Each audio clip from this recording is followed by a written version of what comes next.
what concerns me is that a significant minority of drugs that have been approved by FDA have been approved over the FDA's own medical reviewers' objections on safety grounds. And the FDA's whole system of drug review is bogus. It's designed to protect and advance the interests of the drug industry. A lot of people don't realize this, but FDA never tests the drugs it approves. FDA does no independent testing at all. It relies entirely on the testing done by the drug advocate, the proponent of the drug application that has a self-interest and a conflict of interest. That party is looked to for all of the drug testing. They do their own testing.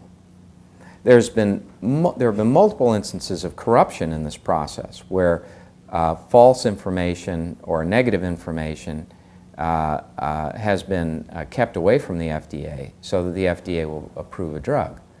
In fact, Sanofi Aventis, with its drug Keytec, relied principally on a clinical trial that FDA's medical reviewers, who are sharp on the case, discovered didn't even happen.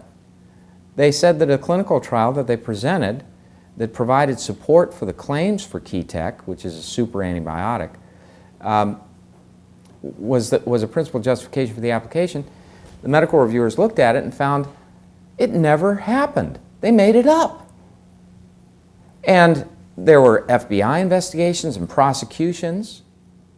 But what did the FDA do? The medical reviewers said to the commissioner, gee, they relied on a fraud for this application. We should deny it. But the FDA commissioner granted it. He put Keytec into the market. And many of the indications for Keytec came out of the clinical trial that was bogus.